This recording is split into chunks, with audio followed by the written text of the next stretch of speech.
আসসালামু আলাইকুম। আমি বলেছিলাম যে লাইভে আসব, মেইনলি হচ্ছে আসিফ নজরুল এবং ইলিয়াস হোসেন যে তার সম্বন্ধে যে সমস্ত এভিডেন্স দেখিয়েছে ওই নিয়ে আমার মতামতটা জানানোর কারণটা একটাই, এটা কোনো ঝগড়ায় উস্কে দেওয়া না, বাট আমার কাছে মনে হয়েছে যে এই তথ্যগুলোর উপরে আমি একজন প্রাক্তন গোয়েন্দা অফিসার হিসেবে আমি আমার বিশ্লেষণটা আমি জানাবো। ফার্স্ট হচ্ছে আমি আপনাদেরকে বলেছিলাম যে দুটা বই পড়তে, একটা হচ্ছে বাংলাদেশে র, আর একটা হচ্ছে, এটা যদি পারেন এটা হচ্ছে এডিশনাল স্টাডি। ফার্স্ট হচ্ছে বাংলাদেশে, তো এটা সেকেন্ডটা হচ্ছে ইনসাইড র। এটার লেখক হচ্ছে অশোক রায়না, সে হচ্ছে সাবেক রয়ের কর্মরত ছিলেন উনি। এটা যদি বই দুটো যদি পড়েন, বই দুটো পড়ার রিকমেন্ডেশন এই জন্যই করেছি যে আমি নাহলে আমাকে অনেক কিছু বলতে হবে। সো আমি অ্যাকচুয়ালি ধরে নেব যে আপনারা যে বইটা হয়তো বা পড়েছেন। মানে মোট কথা হচ্ছে 71-এ আমরা সবাই জানি যে র অ্যাকচুয়ালি বার্থ হয়েছে 1968-এ, এবং আফটার দ্য 1965 ওয়ার তারা যখন দেখেছে যে তাদের অনেক ইনফরমেশন ছিল 65 ওয়ার, তারপর অপারেশন জিব্রাল্টার রিলেটেড, কিন্তু এগুলো অ্যানালাইসিস করার মতো তাদের সাফিসিয়েন্ট স্টাফ ছিল না। যখন এর আগে তো 1947 আগে তো we are part of MI6, ওদের যে ব্রিটিশ গোয়েন্দা সংস্থা, এটা ভাগ হয়ে গেছিল। বেশিরভাগ অ্যানালিস্টরা কি পাকিস্তান সেনাবাহিনীতে চলে গেছে, বাট পাকিস্তানে চলে গিয়েছিল। সো 68 করার এই র তৈরি করার পরে তার ফার্স্ট আমরা সবাই জানি যে সিকিম একটা ওদের grand success, second and the biggest grand success is Bangladesh. তারা হচ্ছে পাকিস্তানকে ভাগ করতে চেয়েছিল, এবং তারা যখনই এই পাকিস্তানকে ভাগ করার পরে তারা একদম কপি বুক গোয়েন্দা সংস্থায়, তখন তাদের প্রধান ছিল R N. Kao. He was a ex police officer, but he was a fantastic intelligence officer. সে রকে যেভাবে শুরু করেছে, যেমন 71-এ যখন হয়েছে প্রথম থেকেই তারা এটা ব্রেক করার জন্য, এই যে আগরতলা ষড়যন্ত্র, ইট ওয়াজ এ পার্ট অফ দ্য র প্ল্যান। তারা চেয়েছিল যে পাকিস্তানকে ভাগ করলেই তাদের 7 সিস্টারটা মোর সিকিউরড হবে।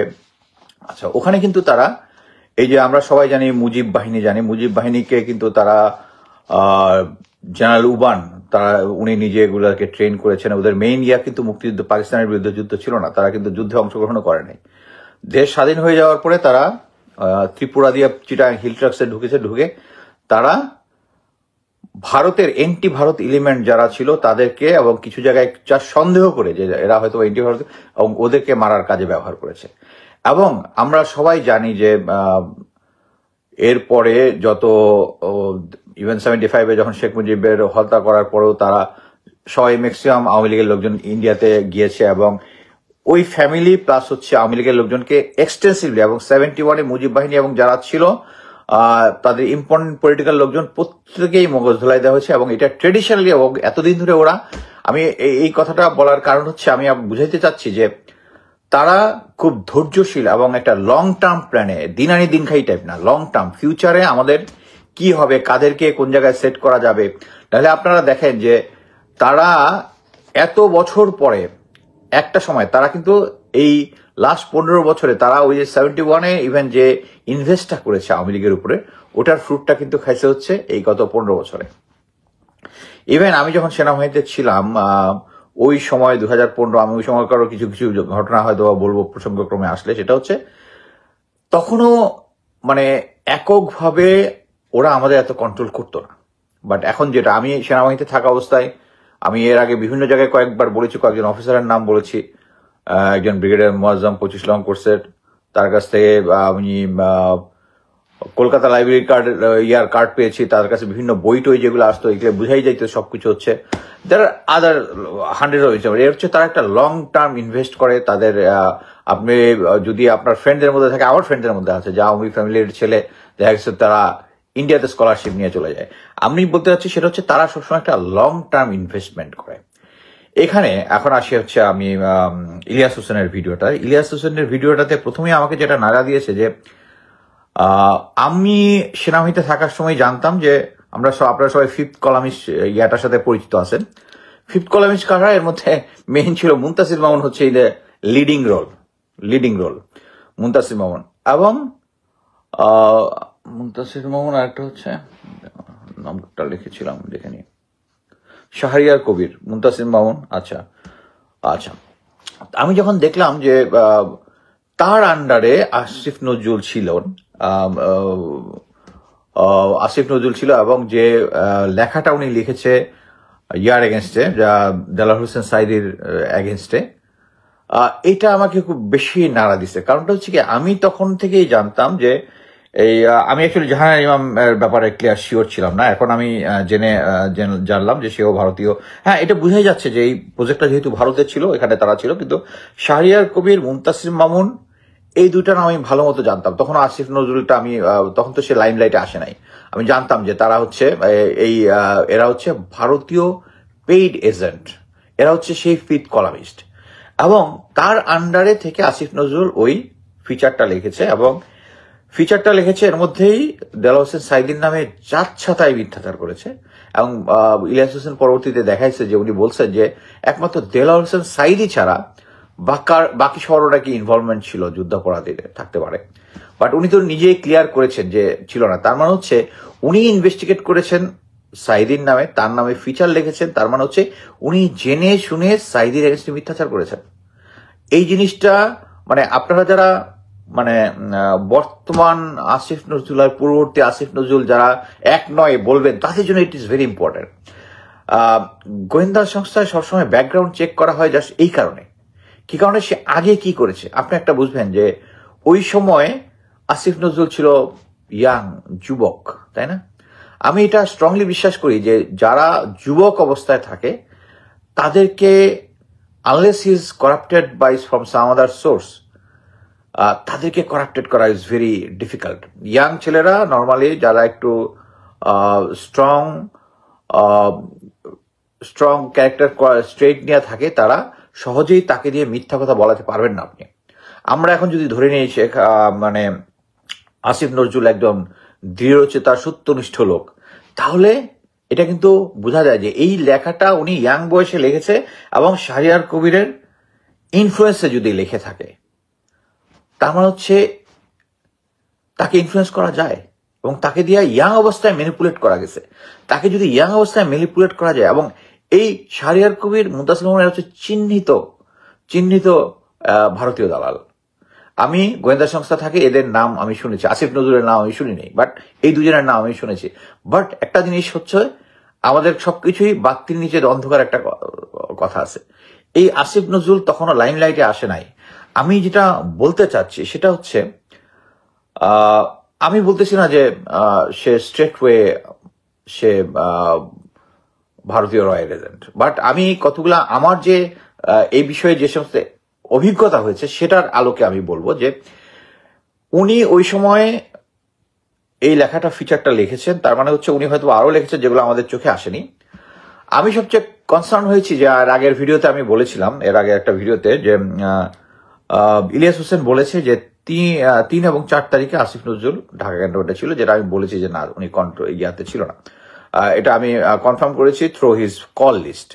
আচ্ছা, এখন সে ছিল না, কিন্তু সবচেয়ে ইম্পর্টেন্ট যেটা ইলিয়াস হোসেনও বলেছে যে জেনারেল হামিদের সাথে সে কানেক্টেড ছিল, হামিদ তার প্রিয় বন্ধু। এই তথ্য আমার কাছে অনেক আগের থেকে আছে। জেনারেল হামিদ যখন কর্নেল ছিল, লেফটেন্যান্ট কর্নেল ছিল, ডিজিএফআইতে ছিল, সে তখন এই যুদ্ধাপরাধীর যে যতগুলো মামলা আছে এগুলাকে ম্যানিপুলেট করার জন্য সে ডিজিএফআই থেকে দায়িত্বপ্রাপ্ত ছিল। সেই থেকেই আসিফ নজরুলের সাথে তার ভালো খাতির। আচ্ছা, এখন যখন 5 তারিখে বঙ্গভবনে যাবে, তাকে কি নিয়ে গেছে? তাকে এই জেনারেল হামিদ নিয়ে গেছে। জেনারেল হামিদ যদি তাকে নিয়ে যায়, আমি আশা করতেছিলাম যে উনি নিজের যে সাফাই যেটা গাচ্ছে, উনি ইন জেনারেল বলে দিছে যে একটা এত আউটরেজিয়াস কমেন্ট, এরকম টাইপ কিছু একটা বলেছে। আবার একটা ইয়াতে দেখলাম ওয়াইফের জন্য কান্নাকাটি করছে। উনি কান্না করতেই পারেন, ওনার সেন্টিমেন্টাল ইস্যু যদি থাকে ওইটা। কিন্তু আমার কথা হচ্ছে, উনি যে জেনারেল হামিদের সাথে ওখানে গেছে, এই জিনিসটা উনি কিন্তু কোথাও এক ফোঁটাও বলে নাই।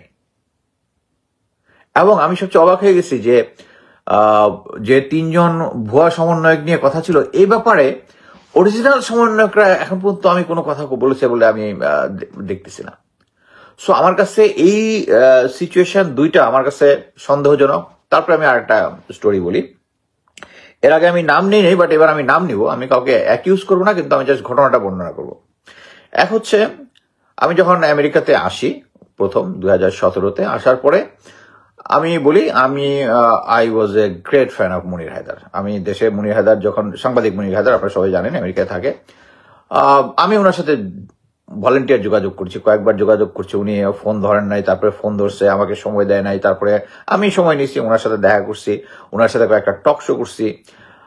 2018 ইলেকশন আগে আমি তার সাথে শাহেদ আলম এবং মুনির হায়দার দুজনের সাথে আমি করেছি, এবং তখন পর্যন্ত আমি এই দুজনকে আমি খুব ডেডিকেটেড ভাবে আওয়ামী লীগ সরকার এগেছি আমি দেখেছি। বাট সমস্যাটা হচ্ছে, এরপরে হঠাৎ করে দেখলাম শাহেদ আলম অফ হয়ে গেছে আর মুনির হায়দার কমায় দিছে। তারপরে আমি তখন মাত্র কনক সারোয়ারের শোতে আসা শুরু করছি। নিজে তো কিছু তখন, এখন একটু লাইভ করার লেখালেখি কমে গেছে, তখন তো আমি নিয়মিত কিছুটা লেখালেখি করতাম বিভিন্ন সিচুয়েশন নিয়ে। আমাকে হঠাৎ করে মুনির হায়দার ডেকে বলল যে একটু কথা বলবে, আমি যেন যাই। তো আমি ওনার বাসায় গেলাম। তো আমরা বের হয়ে গাড়িটা পার্ক করে একটা রেস্টুরেন্টে বসলাম, কথা বললাম নদীর পাড়ে। আমরা তখন ওই যে উল্টার দিকে যে ব্রঙ্কস আছে আটলান্টিকের দিকে, ওখানে আমরা বসলাম দীর্ঘক্ষণ। কথাটা ছিল হচ্ছে, উনি আমাকে কনভিন্স করার চেষ্টা করলো যে অ্যাকচুয়ালি এই আওয়ামী লীগ সরকার থেকে যাবে। আওয়ামী লীগ সরকারের যে ভিত্তিটা এত স্ট্রং, এবং তারা অলরেডি 80 জনের মতো, এটা আমি আগে সাংবাদিক, এই স্টোরিটা আমি আগেও বলেছি মুনির হায়দারের নাম না বলে, বাট এট প্রেজেন্ট আমি বলতেছি কারণ it is related with Asif Nazrul.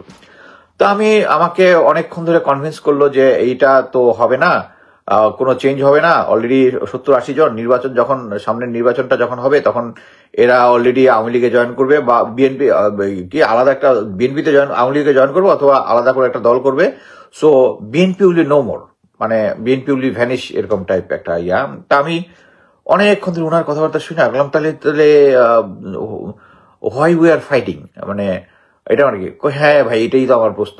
উনি বললো যে ফাইটিং, তারপরে আমাদের তাহলে কি করা উচিত, আমি ওনার কাছে জিজ্ঞেস করলাম। তখন আমি মানে অ্যাকচুয়ালি শক অ্যান্ড যেটা আর কি, ওই সিচুয়েশনে আমি তখন ছিলাম। তখন আমি বললো যে আমি যেন কনক ভাই, তখনও পিনাকিদার সাথে আমার যোগাযোগ হয় নাই, তখনও ইলিয়াস হোসেনের সাথে ছিল। আমি বললাম এদেরকে মিলে, ও না, তখন বোধহয় কনক, সরি, পিনাকিদার সাথে কয়েকবার ফোনে কথা বলছি বা এরকম একটা কিছু, বা আমি যোগাযোগ করতে পারবো এরকম একটা, যে উনি আমাকে বললেন যে আমি যেন একটু অর্গানাইজ করি, এই 3 জন আমরা সবাই মিলে বসি। তো এই কথার পরে আমি চলে গেলাম। চলে যাওয়ার পরে আমি এটা নিয়ে অনেকক্ষণ চিন্তা করতে, পরে মাথাটা ক্লিয়ার হইলো, আরে হি ওয়াজ ট্রাইং টু মানে রিক্রুট মি, গোয়েন্দার ভাষায় যেটা বলে আর কি, যে এবং তার মাধ্যমে এগুলা ইয়া করা। তারপরে যেটা হয়েছে, আমি অ্যাকচুয়ালি একটা ইনফরমেশন দিয়েছিলাম ওনাকে আর কি, জাস্ট ইনফরমেশনটা দেওয়াটা যে ঠিক তাকে চেক করা তা না, বাট আমি জাস্ট 2 দিন পরে আমি ইনফরমেশন পাইলাম এই ইনফরমেশন ডিজিএফআই-তে অ্যাপায়ার করেছে। আমি তখন আমি ক্লিয়ার হয়ে গেলাম। আমি কয়েকটা লেখার মধ্যে আমি তখন এই জিনিসগুলো আমি বলেছি।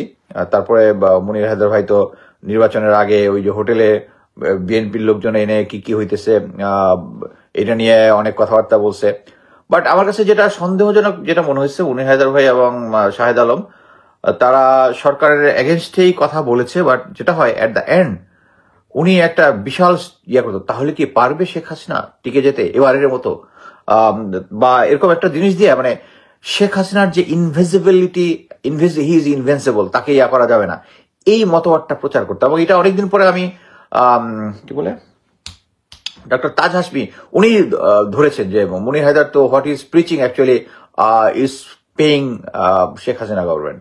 হ্যাঁ আমি জানি আপনার শাহেদ আলম, মুনির হায়দার অনেকেই আছে, এটা আপনাদের বিচারের ভার আপনাদের। বাট আমি এই জিনিসটা যখন আমি জানলাম, আমি যখন এই জিনিসটা বুঝতে পারলাম, আমি সাথে সাথে আমি দেখলাম আরে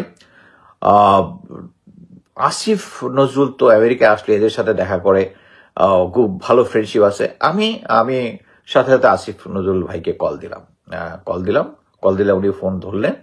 আমি আমার এক্সপিরিয়েন্সটা ওনাকে বর্ণনা করলাম যে আমাকে কিন্তু ডিজিএফআই এর পক্ষে করার চেষ্টা করছিল, এই ব্লা ব্লা ব্লা ব্লা।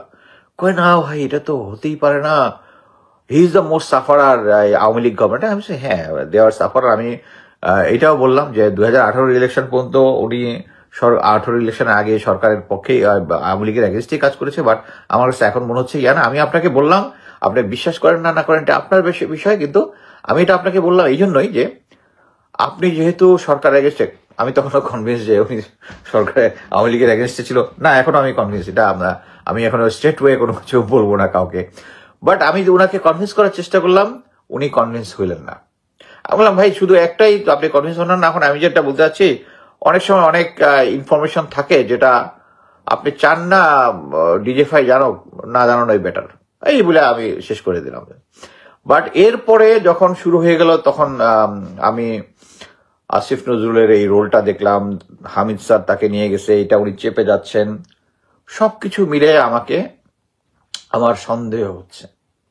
জাস্ট এটাই বলার জন্য, আমি ওনাকে বলবো না যে উনি রয়্যাল এজেন্ট। আমি শুধু বলতে চাচ্ছি যে ভারত এভাবে যেরকম লং টার্ম এজেন্ট আমাদের মধ্যে রেখেছে, প্রবাবলি এটা সম্ভব, কারণ উনি শাহরিয়ার কবিরের আন্ডারে ছিল, ওই ফিচারটা লিখেছে এবং উনি নাম পরিবর্তন করে নজরুল ইসলাম থেকে আসিফ নজরুল হয়েছে। এটা হতেই পারে, এটা তার স্বাধীন নাগরিক। বাট কথা হচ্ছে এই টাইপগুলো যারা নামাজ ঠিক মতো, তখনও সে নামাজ ঠিক মতো পড়তো না, বা একটু ইসলাম থেকে একটু দূরে, এনিওয়ে এই জিনিসটা আমি বলতে চাচ্ছি না। বাট তারপরেও অনেকের ফিমেল কম্পানিয়ন থাকে, ফ্রেন্ড থাকে, থাকে, এটার ব্যাপারে অনেকের আমার বন্ধুদের মধ্যে আছে, অনেকের মধ্যে আছে, আমার মধ্যে আছে কিনা নাই বলবো না, হ্যাঁ বললেও এক জিনিস, না বললেও বিপদ। সেটা হচ্ছে এরকম সিচুয়েশন যদি হয়, আমি মনে করি যে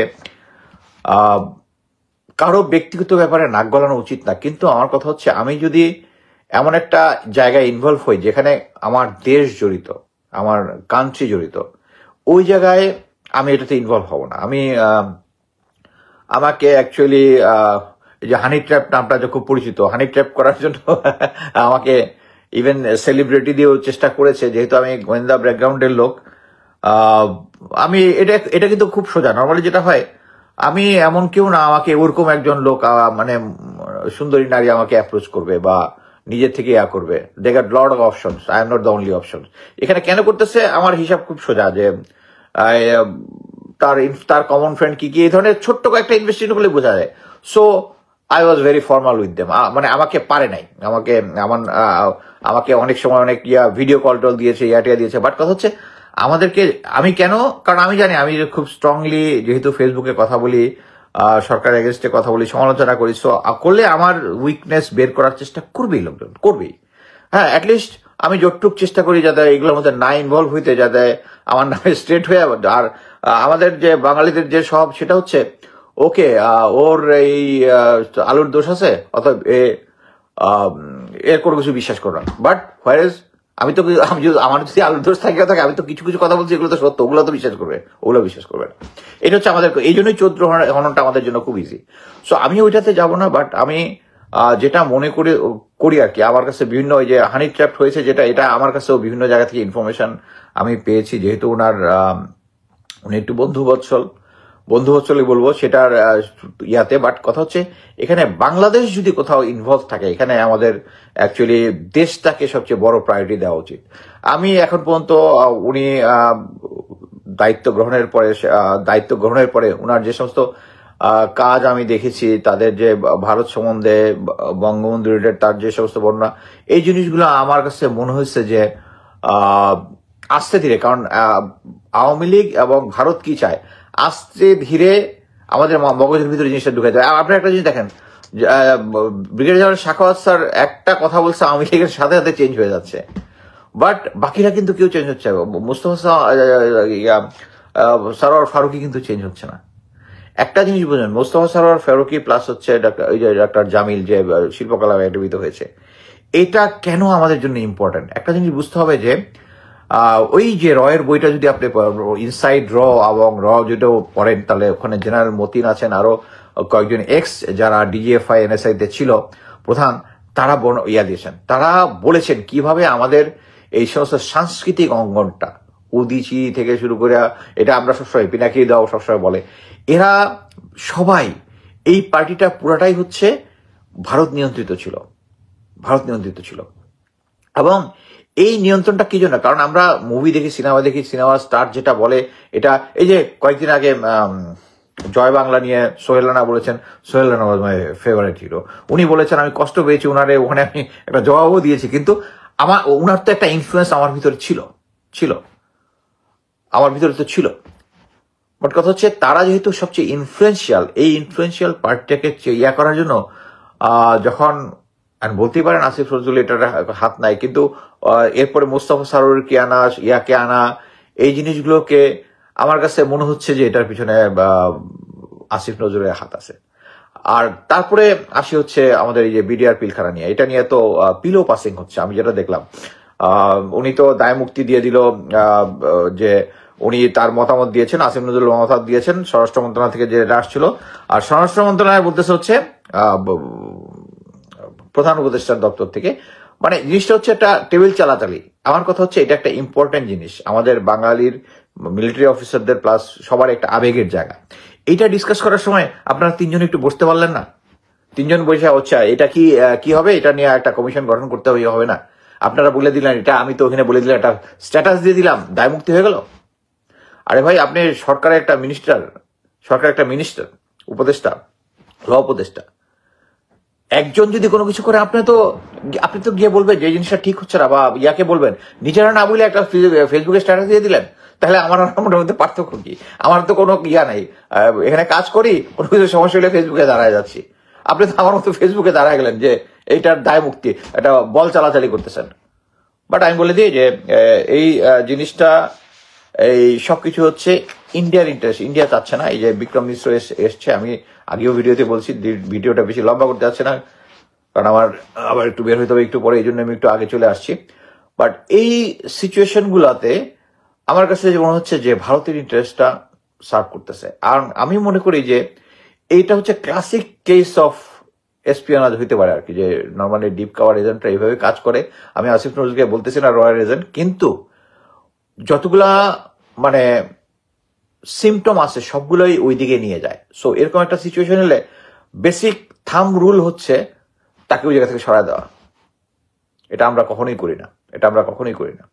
এই যে বিএনপির জনাব সালাউদ্দিন, তাকে ভারতে নিয়ে যাওয়ার পরে উনি আবার ফেরত আসছে, ওনাকে সবকিছুই দেওয়া যেতে পারে, কিন্তু ওনাকে বক্তব্য, উনি কিন্তু ভারতের পক্ষে বক্তৃতা দিচ্ছে, কারণ এটা বোঝা যাচ্ছে ওখানে যাওয়ার পরে ওনার কিছু একটা মগজ ধরে হতেছে। এবং সবকিছুর মধ্যে একটা চোখ বন্ধ করে আমি এখনো মনে হচ্ছে যে আমরা ভারতীয় হেজিমনি থেকে বেরোতে পারছি না। আমি আগের ইয়াটাতে বলেছি যে বিডিআর পিলখানা নিয়ে এভিডেন্স আছে আমার এক ক্লোজ ফ্রেন্ডের, তাকে আমি বলেছিলাম যে এভিডেন্স নিয়ে আসে, বলছে না, it's not the time. Actually it's not the time. কখন টাইমটা আসবে? আমি মনে করতেছি যে আমাদের অ্যাকচুয়ালি এই আসিফ নজরুল, মোস্তফা সরোয়ার ফারুকী মানে কি বলবো, সে অনেক কিছু দেখাইছে যে আমাদের সংস্কৃতির ভিতরে সে অশ্লীলতা ঢুকাচ্ছে। আমার ক্যাট কলেজের আমাদের টিচার ছিল রব স্যার, আর আমাদের বাংলা টিচার ছিল একজন, নাম বলতেছি না, ওই তখন একটা কথা বলছিল, ছোট ছোট ছেলের মধ্যে ভিতরে কি অশ্লীলতা ঢুকাই দেওয়া হচ্ছে বা যৌনতা কিছু একটা এরকম একটা বলছিল। এটা আমাদের তখন খুব ফেভারিট ডায়লগ ছিল ফ্রেন্ডদের মধ্যে আর কি। সো মোস্তফা সরোয়ার ফারুকী সম্বন্ধে আমি যেটা, আমার ক্লোজ ফ্রেন্ড যারা আছে, ভেরি ক্লোজ ফ্রেন্ড যারা ইয়াতে আছে, তারা বলছে আরে মুস্তাফিজও তো ড্রাগ এডিক্ট, ও নিয়ে বিভিন্ন জায়গায় মদ খায় পড়ে থাকতো, এবং এই যে নারী সাপ্লাই দেওয়ার যে তার ইয়াটা, ইটস ট্রু, ভেরি আনফর্চুনেট। এই ধরনের জিনিস নিয়ে আমি কথা বলতে চাই না, বাট ইটস ট্রু। এই ধরনের লোকরা যদি উপদেষ্টা হয়, আমি আরেকটা জিনিস বলি, এটা হচ্ছে একদম হর্সেস মাউথ থেকে এভিডেন্স মানে হচ্ছে text message, WhatsApp text message থেকে। এই যে জিয়াউল হাসান ছিল, তারপরে কি বলে ফলক, these bastards, they used to supply women to Tariq Siddiqui, Joy, এবং এটা উপরের দিকে মানে এদের মাথার ভিতরে মানে এই জিনিসগুলা যে মানে সামথিং ভেরি নেগেটিভ নাই। ওই যে আল্লাহ তাআলা কোরআনে বলেছে, কয়েকটা হাদিসেও আছে, সেটা হচ্ছে আমি তাদের জন্য তাদের কাজকে শোভন করে দিয়েছি। তাদের কাছে এই জিনিসগুলা কঠিন খারাপ কিছু মনে হয় নাই, কঠিন খারাপ কিছু মনে হয় না। এটাই হচ্ছে আমাদের সমস্যা, যে তাদেরকে। আর একটা তুর্কি প্রবাদ আছে, সেটা হচ্ছে if you learn religion from a jackal, মানে আপনি যদি বাংলায় বলি, বা আপনি যদি শিয়ালের কাছ থেকে যদি ধর্মশিক্ষা নেন, তাহলে আমার কাছে মুরগি চুরি মনে হয় আপনার কাছে এটা মহান কাজ। সো এই মোস্তফা সরোয়ার ফারুকী, এই পার্টি, আসিফ নজরুল গ্যাং, তারা এই জিনিসটাকে একটা সহনীয় পর্যায়ের মধ্যে নিয়ে আসছে। এই বাজে জিনিসগুলা সামনাসামনি তো তারা করে না, বাট এই এরা আমাদের দেশ চালাচ্ছে, এটা আমি ঠিক মানে নিতে পারি না, এটা আমি ঠিক মানে নিতে পারি না। মানে আমি নিজেকে মনে করি না যে আমি একটা মানে সেনাবাহিনীতে চাকরি করেছি, মিড লেভেল পর্যন্ত চাকরি করেছি, বাট এখন যাদেরকে উপদেষ্টা দিচ্ছে, আই ফিল সরি যে দেশে এত এত লোক আছে। এই যে আমরা আল্লামা ফজলুর রহমান স্যারের কথা এতবার বলতেছি, কেউ তারে বানাচ্ছে না, কেউ তারা উপদেষ্টা বানাচ্ছে না। জেনারেল জাহাঙ্গীর, উনি একজন অযোগ্য ব্যক্তি, সিম্পলি অযোগ্য ব্যক্তি। অযোগ্য কি জন্য? আপনি মনে করেন আপনার অনেক এফিসিয়েন্সি আছে, অনেক কাজ করেন, অনেক কিছু জানেন বোঝেন, বাট আপনি সিনিয়র একটা ধমক দিলে যদি আপনি স্ট্যান্ড করতে না পারেন, আপনি যদি রাইট হন, স্ট্যান্ড করতে না পারেন, কিছু আসে যায় না, কিছু আসে যায় না। আমি হয়তো সেনাবাহিনীতে অনেক দূর যাইতে পারি নাই, কিন্তু আমি এইটুকু বলতে পারি যে আমি কখনো রং কাজে যাই নাই।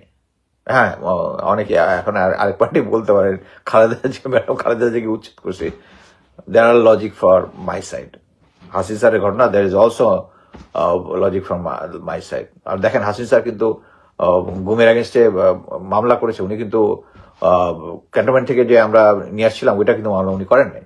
there are reasons. সো মোট কথা হচ্ছে আমাদেরকে সেনাবাহিনীতে থাকলে military order and good discipline, মানে এটা হচ্ছে 55 সেকশন 55 বলে দিলাম, সেটা হচ্ছে আমাদেরকে good order and bad order, এটা মানে অফিসাররা আমরা ডিস্টিংগুইশ করতে পারি। বাট আমার কাছে এখন যেটা মনে হচ্ছে যে ইলিয়াসের আমি সব ঘটনা সবকিছু ঠিক, আর ইলিয়াসের এগেনস্টে কথা বলা ভেরি রিস্কি। এর আগের টাইমে যখন বলছি লোকজন আমাকে মোটামুটি আইসা ধুয়ে দিচ্ছে, আমি পিনাকিদার ডিসিশনের এগেনস্টে কথা বলছি কিন্তু গালি খাই না, কিন্তু আমি দেখলাম ইলিয়াসের এগেনস্টে বললে গালি খাইতে হয়। এখানে কথা হচ্ছে, এখানে গালি দেওয়ার কিছু নাই। আমি ইলিয়াসের সবকিছু যে সমর্থন করতে চাই না, বাট তার যে কিছু কিছু অ্যানালিসিস আছে দে আর সলিড, ওইটার উপরে ভিত্তি করে আমি জাস্ট এই লাইভটা করলাম। বাট আমি মনে করি যে আমাদের এই সমস্ত যাদের ব্যাপারে সন্দেহ আছে তাদেরকে সরিয়ে দেওয়া উচিত।